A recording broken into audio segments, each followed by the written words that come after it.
Some of the most compelling stories we've ever produced on Lockup have been about intimate relationships behind bars. But in prison, love can be a double-edged sword. They're quick to tell you in here that they love you. But the minute you do something that they don't like, they'll cut you.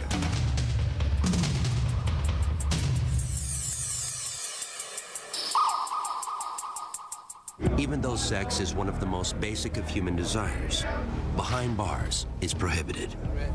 But that hasn't stopped one of the most memorable inmates to ever appear on Lockup from getting his needs met. Here you go, man. When we met Keith Precious Mason at the Holman Correctional Facility in Alabama, he was carrying on a sexual relationship with inmate Marquise Nobles. But when I first met him, I told another one of the girls, I said, he has pretty feet, you know, and I have a foot fetish, so, I mean, I'm into feet thing. I'm into the feet. I'm into the feet. I like feet. But as far as the sex part is concerned, it is very, very frustrating and uncomfortable, especially if that's something that you really want to do, because you have to try to beat the police and inmates. Basically, it's done quick and quietly. For prison officials, sex is a complicated topic. I don't think you really crack down on homosexuality. You can't stop it. You can prevent it from happening openly. If the relationship is not causing a problem, generally we don't do anything with that. If they are not openly having sex, and I'm saying you can have a relationship that doesn't have sex involved. But Mason believes it's the lack of sex that leads to the unrest among inmates. That frustrates these dudes. It's not a man that I know from 8 to 80 right now that wakes up and don't have an erection in the morning time, because that's what happens. We're dealing with reality. So when a man wakes up, first thing comes to the man's mind, damn, I wish I was on the street. Damn, I miss my wife. But behind bars, sex can be a combustible concoction of desire, desperation, homophobia, and predatory behavior, especially at prisons as notorious as California's Pelican Bay. This is the last place they need to be sending a flamboyant homosexual, is Pelican Bay. Inmate Adolph Green was out on the Pelican Bay yard when our producer noticed him and asked for an impromptu interview.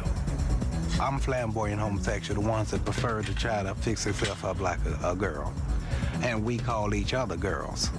You understand? And some of the dudes around here, they call you girl, they come in girl, and this and that. But then you have those that smile in your face and laugh at you behind your back. You walk around the track and you hear somebody call, look at that punk, that faggot. It's a bunch of disrespect day in and day out. Green told us that those who are open about their sexuality face retribution from other inmates. You have people that are undercover. You got people that are hiding in the closet, that's doing each other. But the minute they see somebody that's flamboyant, that's out, that they don't understand, then they have something against that. And to go through this here every day with a bunch of people telling you what you can and can't do, who you can live with and who you can't live with because of your sexual preference is wrong. Because half of the ones telling you not to do it are the ones that's doing it in the closet. And in this environment, sexual partners can turn into blood enemies in the blink of an eye. In here, you don't have no friends, I suppose. Because you can laugh and you can sit up and talk and play cards and dominoes and whatnot, but the minute something happens to you, they all go the other direction, leave you to die. And they got a lot of people up in here to call each other loved ones. I love you, I got love for you, you're my homeboy. But the minute you do something that they don't like, they'll cut you. That's what Pelican Bay is about. But we've met many openly gay inmates who have little or no fear about being who they are. Yeah, they call me Amy. I chose that name, you know. I want to live my life as a girl. I've always felt like I was a girl. When we met Matthew Campbell, he was serving 12 years for armed robbery and assault at Kentucky State Penitentiary. But his troubles began much earlier. First time I went to jail was 15 years old. I burned the elementary school down. And it's pretty much downhill from there. And as an openly gay man, Campbell's time behind bars has had its challenges. Being gay in prison is really hard. I mean, it's hard enough to do time in here, but the fact that everybody knows that you're gay There's constant pressure for, sex. You have a lot of people here that, now that they're in prison, they resort to what they have to as far as sex. I have to say there's very few people here that are gay on the streets and gay in here as well. There's a lot of people that say they don't mess around, but then when they get you by themselves, it's like, hey, man, what's up? One of the things that struck me about Matthew was how comfortable he was in his own skin. I mean, here's an openly gay inmate in a southern prison, and he didn't have any problems with it. But when we went out to the yard to try and get some B-roll of Matthew playing backgammon, it became clear that a lot of the other inmates did have a problem with him being openly gay. Come on, shorty. Some people just were avoiding him, and he was actually calling out to them. Are you scared? And it wasn't until the cameras went away and we backed off a little bit that people were willing to come up and get involved in a game with him. In spite of the hardships, Campbell told our producer that prison has played an essential role in his life. If I hadn't came to prison, I would have probably ended up dead. Now my family knows I'm gay. I told all them when I came here. So, they all know what to expect from me now. And then, it's like I told them, it's going to be a different person. But before Campbell can prosper on the outside, he'll have to learn how to deal with perhaps his greatest temptation. And it has nothing to do with his sexuality. I'm fascinated with guns. I find guns fascinating. And, I get a gun in my hand, it's like, it's trouble. Coming up on Lockup Raw, Prison Love. We've been together about 2 years. I'm the wife. They're not only lovers, they're loan sharks. Mostly everybody in here has some type of hustle. And later, the unique complications of a wedding behind bars. You get a ring to put on your hand. Okay. Somebody grab the best ring. Get the wedding started.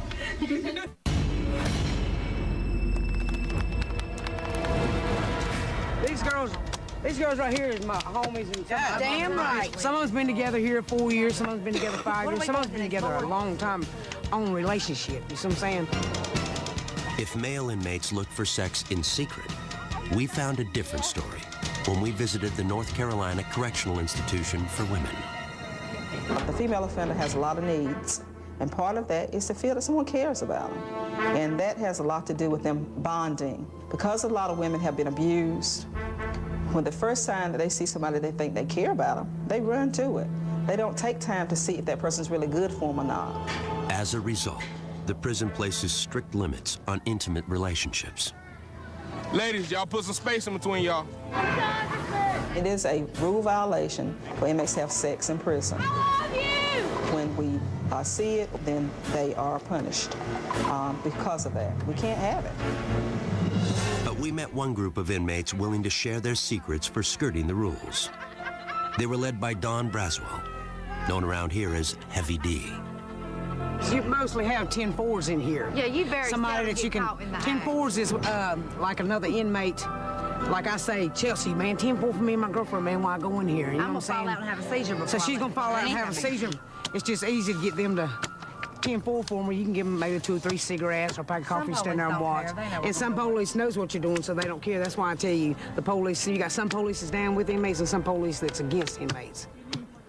While some inmates sneak away for quick sex, others, like Kathy Phillips and Devin Gann, seek long-term relationships. We have a good relationship. We've been together about 2 years. And for a relationship in here, it's good. Known couples aren't usually housed together, but we manage to connect sometimes. Yeah, there's a way around everything. When we met them, Kathy was 42 years old and serving 14 to 17 years as a habitual felon, with multiple counts of forgery, larceny, and resisting officers. Devin was 25 years old and serving 9 to 12 years for second-degree murder. It was a man that I lived with. He was a drug dealer. It was a robbery gone bad, and he got killed, and I left the crime scene with the guy who killed him because it was a bad situation. But in prison, the two women seem to have discovered a comfort zone. You get in here and you don't have anybody, you don't have anything, so you just sort of cling to somebody.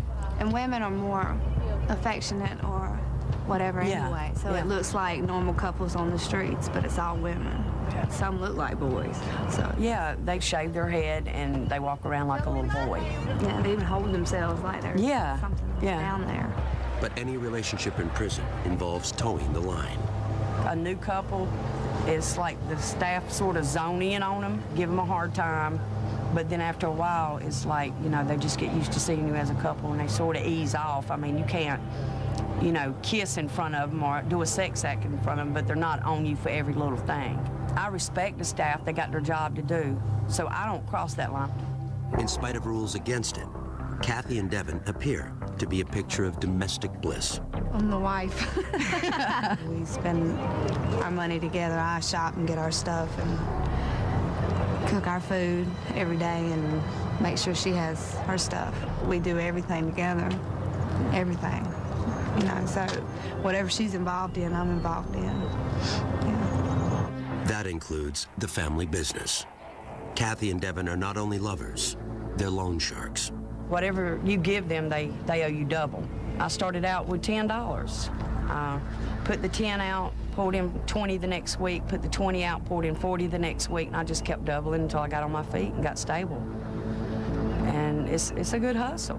Mostly everybody in here has some type of hustle because, I mean, a lot of people don't have help from home.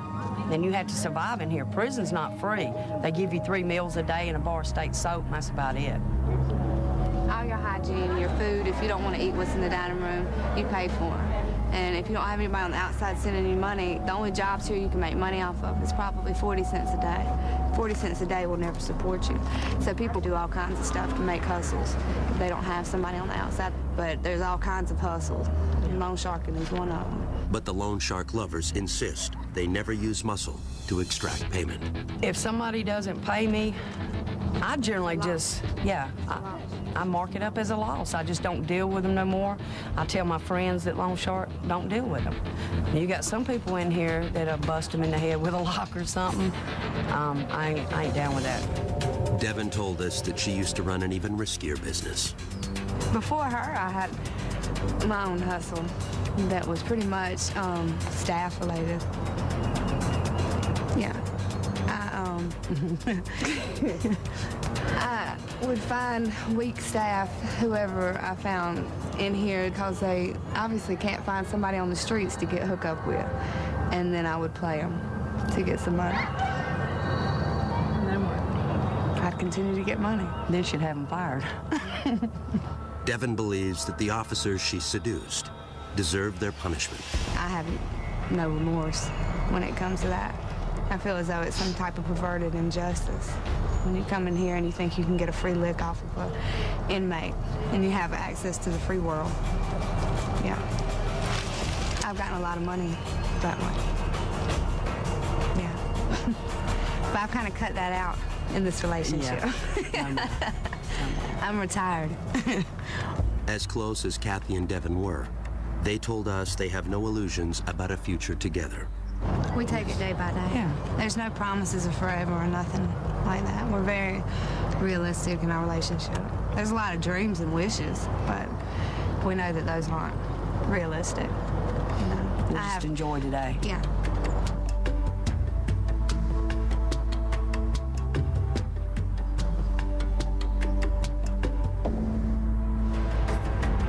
Up next on Lockup Raw, Prison Love. I, Raul, take thee, Leticia. Exchanging vows when the groom is locked up. And later, when visitation includes sex, emotions run high. We're gonna go ahead and let you take one of these things. I need both of those. You can't tell me that I can't use my personal hygiene for my body. I need both of those. Raul and Leticia, today is a very special day for both of you, because today marks the beginning of your new lives together as one. Under the best of circumstances, marriage can be challenging. Even more so when it begins behind the walls of one of the nation's most dangerous maximum security prisons. Yeah, I can't even touch her or nothing. So you can't even consummate the marriage. The groom, Raul Vidal, has been in California's Pelican Bay State Prison since age 18. I was involved in gang, in the street gang, you know, drugs, violence, all that. We got a little shootout. There were 6 guys in the car they said I shot at. They were hit and all that, so they gave me 6 life terms for that. Because of his gang affiliation, Vidal is assigned to the secured housing unit, where contact visits are not permitted. Right now, here together, you stand free and apart from all other people in this world. Because right now, you stand within that charmed circle of your love together. Vidal and his bride, Leticia Jaime, were childhood friends and had reconnected 5 years earlier. Though it's unlikely Vidal will ever be free, Leticia agreed to marry him anyway. Her son, Ruben, stood in as best man. He has a ring to put on your hand. Okay. Oh my God, the dog ring. Get the wedding tonight. She seen me, the person inside, that I'm a human being. She opened up her house, her heart. She gave me her family. I, Raul, take thee, Leticia. I, Raul, take thee, Leticia. To be my wedded wife. To be my wedded wife. To have and to hold from this day forward. To have and to hold to this day forward.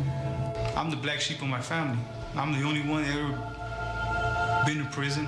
I, Leticia, take the Raul. To be my wedded husband. To be my wedded husband. To have and to hold from this day forward. To have and to hold from this day forward. I have been thinking about the sacrifice she made. You know, how much she loves me to do something like that. As you take this ring and place it on her hand, Raul, will you repeat after me? I give you this ring. I give you this ring. As a symbol and commitment in marriage. She knows that the possibility of getting out are slim to none. And she accepted that. This is the first day of the rest of your lives together. And we would all hope that tomorrow would be even happier. You may kiss your lovely bride. Though there will be no reception or first dance for this couple, the odds aren't totally against them. According to one study, unions in which one partner is incarcerated are less likely to end in divorce than a conventional marriage. But it gives me the hope, it gives me to feel love. She's just a friend, I'm a friend, and you know, we just got married, so to show love for each other.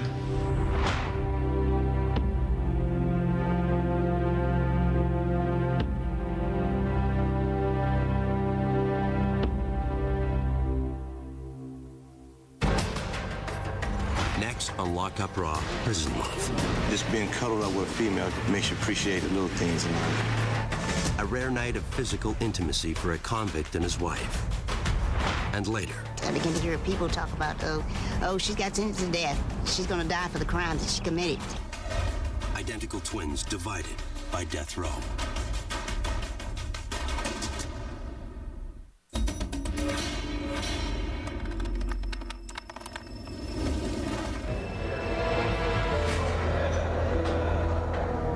Prison inmates don't have a lot to look forward to, so visitations are a big deal. For some of these inmates, you know, they haven't seen a child or a wife or a parent in years, so it's a very dramatic time when they come to visit them. And in Lockup, these visitations have provided some of the most compelling moments in the series. And few visitations provide as much drama as conjugal visits, when an inmate is allowed an overnight stay with his spouse. It makes you appreciate the little things in life. When we met Ron Golden at California's Kern Valley State Prison, he was serving a 22-year sentence for armed robbery and assaults on correctional staff. He claimed that his recent marriage to a childhood friend helped turn him around. Before I was married, I was always in a lot of fist fights and riots, whatever, in and out of hole. Golden's improved behavior earned him the right to a 46-hour conjugal visit with his wife in one of the prison's family cottages. But before the visit begins, Hope Golden must pass through security. Do you have your ID? It's in here. Right. Can you get it for me? It's inside in the envelope. Can you get it for me? Okay. When Ron's wife, Hope, showed up, we thought we'd just get shots of her being processed, coming through the metal detector, opening her bag, getting shots of her and the CO there going through her things. Then it turned into a bit of a scene. Okay, baby oils can't go in either. That wasn't on the list. It's a lubricant. Like, this isn't factory sealed, it can't go in. Everything has to be factory sealed. And this is not in a clear bottle, and it's unopened, and it contains alcohol in it. Everything that is made like that has alcohol in it. Anything that contains alcohol, it specifies in the rules. Everything just about has alcohol in it. It appeared that some of the things that she was bringing in were not allowed, and Hope was not very happy about that. So as things were being pulled out of her bag, Hope started to get a little angry. We're gonna go ahead and let you take one of these in. I need both of those. You can't tell me that I can't use my personal hygiene for my body. I need both of those. Okay, I just talked to my supervisor and she said... Could I speak with her, please? Because you guys are going a little bit to the extreme. Okay, I'm just letting you know that the department's policy... And I'm asking you for some advice. You're asking me to come in here without any type of lotion or oil for my skin. I'm a woman. You guys are really going to the extreme right now. No products with alcohol are allowed. You need to abide by our policies, ma'am. After coming dangerously close to being denied her visit, Hope is allowed to proceed to the prison's gated conjugal unit. There's good things and bad things that you have to go through to get here. Hope says the difficulties of a prison visit are worth it. I knew who he was before I started coming to see him at the prison, and I liked him then because we were friends first.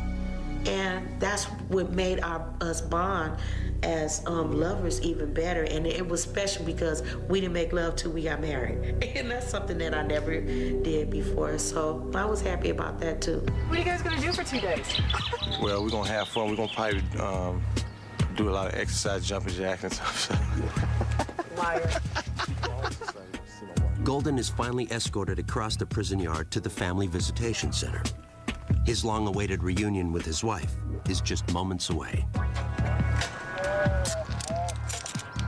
I'm feeling marvelous, extremely excited.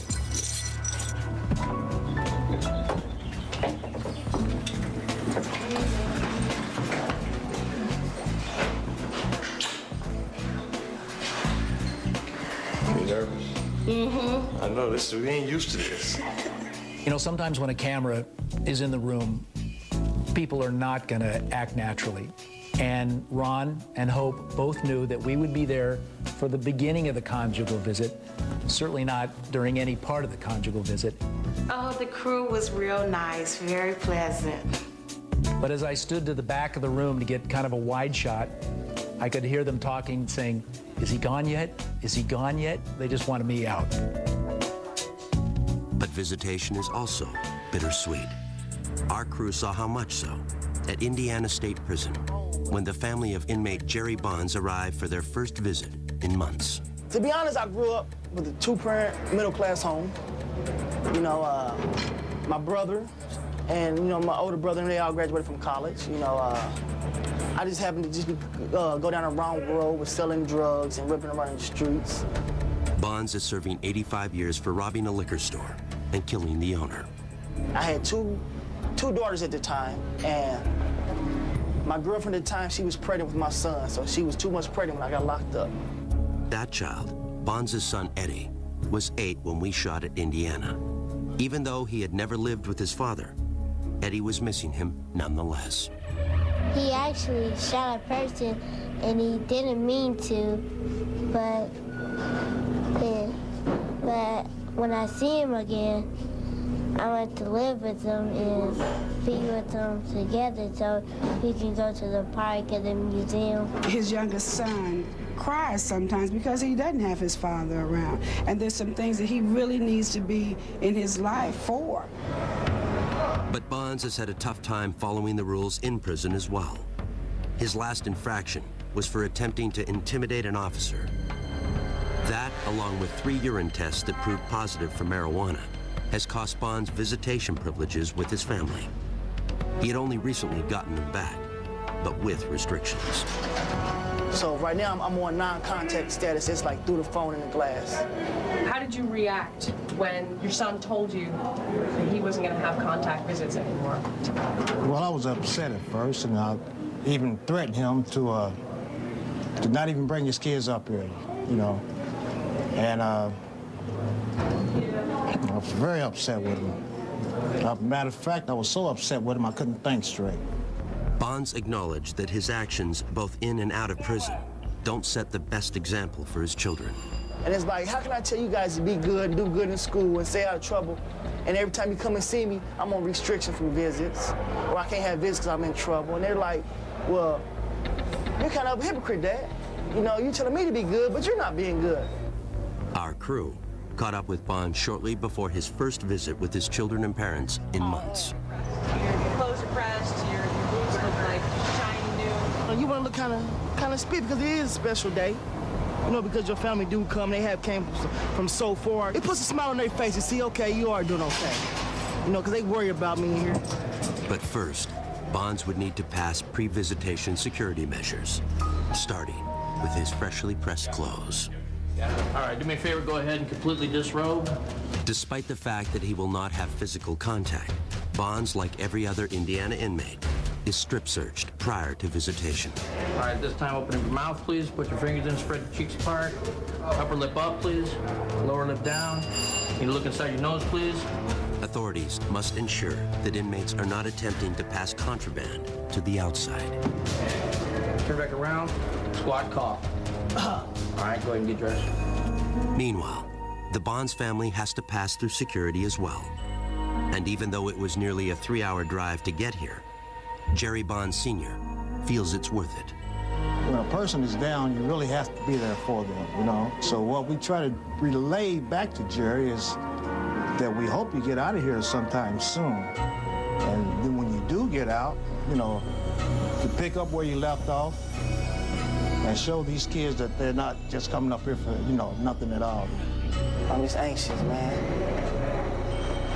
I want to see him so bad. I wish I could touch him and hug him, but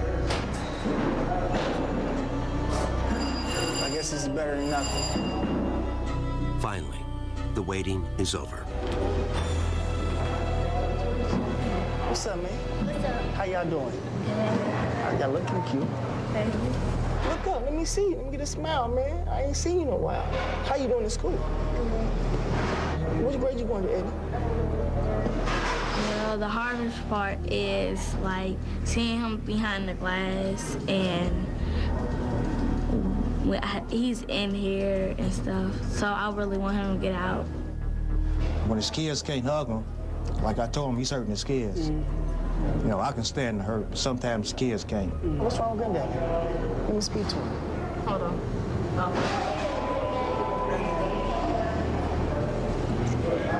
What's going on, man? Hey, what's happening, Dad? How you doing?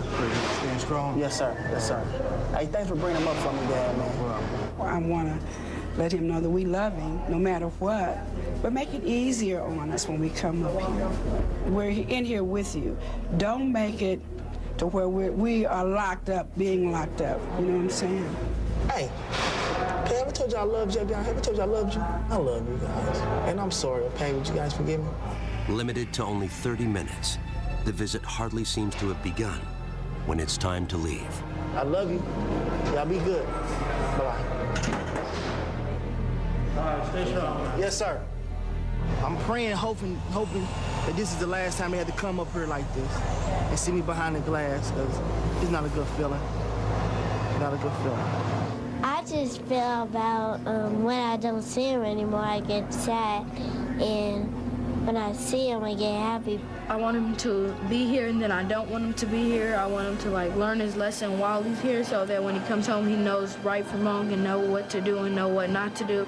As a mother, I'd like to just touch him and are you okay? I want to give him a hug.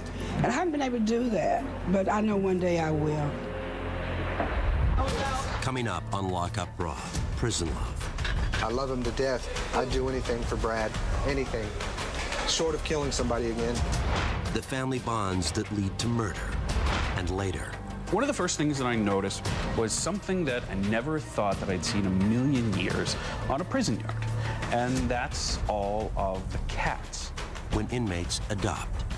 Especially when they're little babies and you can raise them up, pet them, you feed them, you watch them grow, and that's your cat.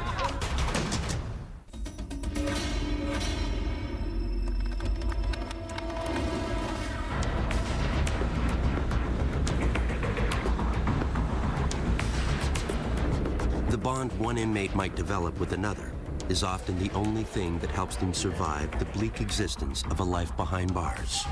In some cases, those bonds have existed their entire lives. Over the years, lockup crews have discovered a surprising number of family members serving time together. But few have ever had to face the difficult circumstances that confronted Yvette and Doris Gay. Being on death row was like I needed to be with my sister. The identical twins, both convicted of murder for helping Yvette's former boyfriend carry out a triple homicide, were sent to the North Carolina Correctional Institution for Women. Doris got a life sentence. Yvette was condemned to die. She told us about her first day on death row. I began to hear hurls and insults when I first got in the gate. I began to hear people talk about, oh, she's got sentenced to death. Oh, she's gonna die for the crimes that she committed.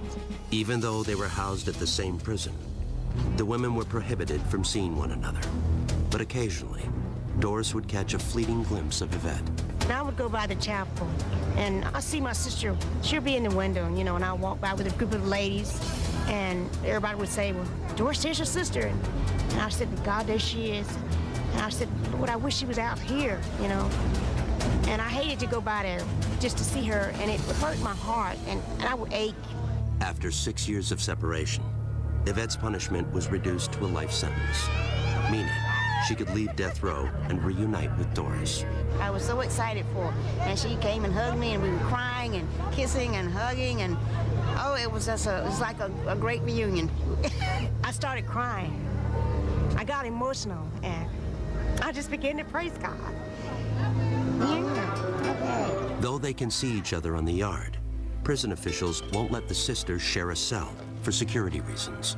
They think we're the same person in the same dorm, the officers, and they get confused. It's interesting and kind of unusual for corrections because if you're not paying attention, you don't know who you're talking to.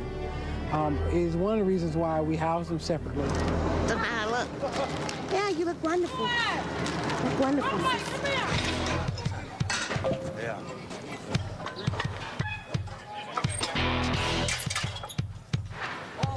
That's my only brother. We're really close, we're really tight. We eat together, we live together, we work together. Our visit to the Anamosa State Penitentiary in Iowa led us to another memorable pair of siblings, Michael and Brad Love, whose lifelong allegiance drove them to kill. Growing up, I wanted to be him. He's almost 4 years older than me, and I see him running around drinking and breaking into stuff and doing whatever he's doing, and I'm like, I'm gonna be like him. That's my big brother, that's my idol. And so, I kind of followed in the same footsteps. But as the Love brothers revealed to our crew, those footsteps led down a bloody path that ended at a holiday party in their trailer park. It was Christmas night, 1992. Me and my brother went to a party with what we thought were friends, but they tried to rob us to take the liquor that we had brought. And they just started beating me up. There was like 4 of them. They hurt Brad. I couldn't let him get away with that. They threatened his life, and I couldn't handle that. So we left, went to my trailer. I got a shotgun, my brother got a knife, a machete, and we went back out there and did what we did. I remember Mike standing there, and he had the gun pointed up at the door of the trailer.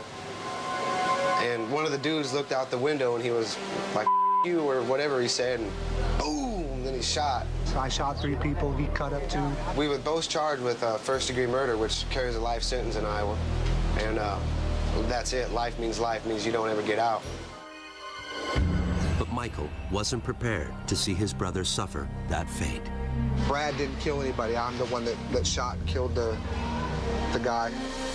So I didn't think it fair for him to spend the rest of his life in prison. They come to me and say, if I pled guilty to first-degree murder, they would plea bargain him down to a lesser time. So he plea bargained down to 125 years, which to me, that's still excessive, but it's better than a life sentence. He gets to go home where I'll probably end up dying in prison. How does that make you feel? Makes me feel like a piece of really, man. Here, my only brother, and because of something we did, and we did it together, and he takes responsibility for his own actions. I don't know, man, it makes me feel like I'm that tall because I let it happen. I think in my mind that he's here because of me, So I carry that guilt around every day. He was 18, he turned 18 in county jail. He had a whole life ahead of him. He could have been a pro football player or a rock star, whatever he wanted to be. And I feel in my mind and my heart that I ruined that for him. And there's no way to explain how much guilt I carry around. The Love brothers were initially incarcerated together at another Iowa prison. But once again, Brad followed Michael, and the result was more violence. The last fight that we got into, this guy told on my brother for smoking weed. Mike told me, he said, here, I'm gonna go beat him up. He's like, I want you to shoot jiggers, watch out for us. I said, all right. So I was standing outside the cell, and Mike goes in there, and I don't know what made me do it, but I look in the window, and it was only supposed to be one dude in there, but there was two guys, and they was trying to get on Mike, and I was like, no, that ain't gonna happen. So I ran in there, and I grabbed the other dude, and beat him up pretty bad, and then they shipped me out, and then that was it. Yeah, it sucked. Brad was transferred to Anamosa, only to find a long-lost relative was already doing his own time there. My father was in here messing with kids, and, I ain't cool with that. And he tried talking to me, but I told him, I said, dude, I just can't, I ain't got no respect for you for what you did. I hate that. That's the worst crime that you can do, including the crime that I did of murder. I think that's worse. In 2003, their father died of a heart attack while still incarcerated. When their mother became ill, authorities approved Michael's request to be moved closer to her home, which reunited the brothers at Anamosa. It's just excited to see him again, man. It was, it's my brother. Can't ask for a better to hang out with. The Love brothers may have found their place, but as we learned, their bond has yet to face its ultimate test. I'll never see him again. Once he gets out of prison, that's it. I'll never be able to visit my brother again because of Iowa law. Anybody on paper or parole can never visit anybody while they're incarcerated. Yvette and Doris Gay know all about that. Since our visit to the North Carolina Correctional Institution for Women, Doris has been paroled. The soonest she will be allowed to visit Yvette is in 2012, when her probation expires. Brad and Michael Love have more time. Brad is currently eligible, but has not yet made parole.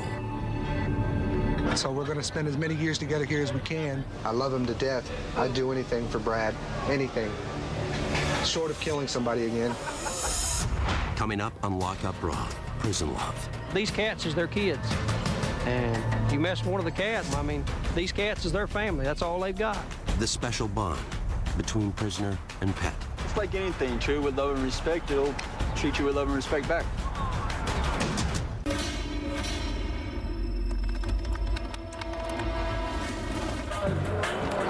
The social center of almost every prison is the yard.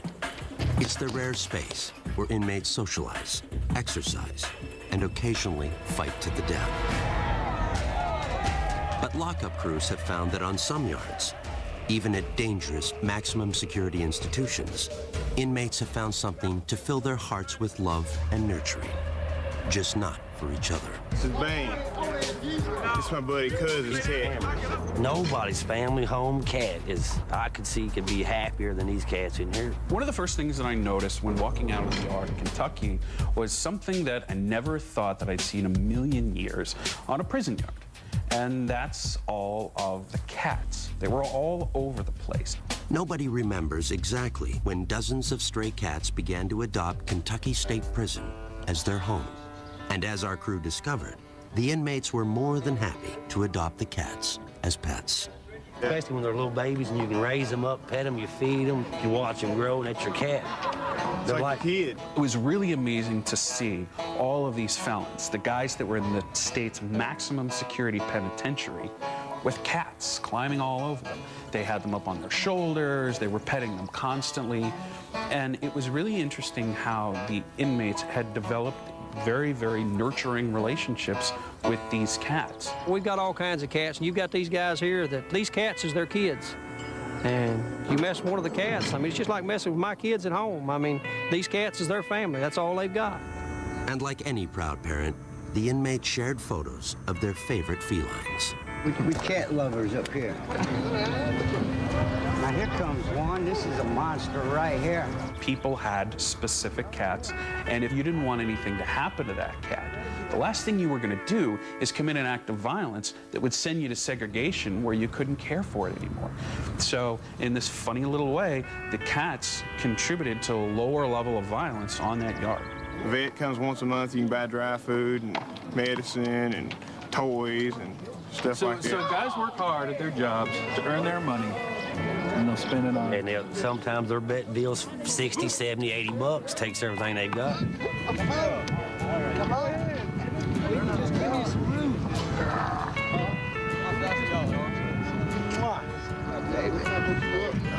Red, I wish you cats would get together and get rid of some of these rats we got running around this yard, man. Don't like rats, man. Yeah. The people rats. Now, you leave the little bitty mice alone. We found an even more unlikely bond at California State Prison, Corcoran. It's like anything, treat with love and respect, he'll treat you with love and respect back. We were just kind of out on the yard shooting, and I looked over and I saw these guys petting something. And at first I thought it was like a kitten, and it ended up it was a gopher that they had tamed. We shampoo them, you know, give them a little bath, so they don't bring the dirt mites in, and play with them, and let them run around our cells, feed them apples, lettuce, take care of them, and they're good little pets.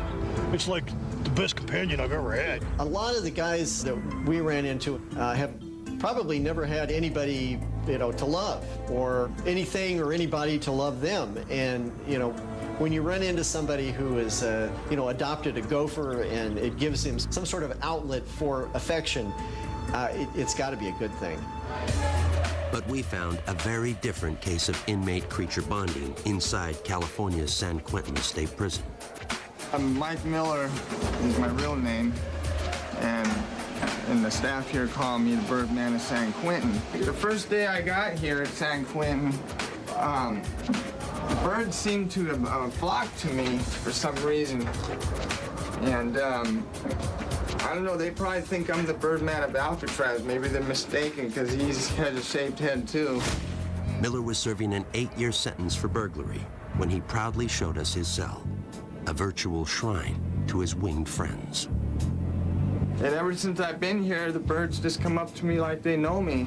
You know, I got them landing on my shoulders and my hands, and, you know, different kinds of birds, not just pigeons, but I got the, you know, different kinds of blackbirds like the finch and the redwing landing on me.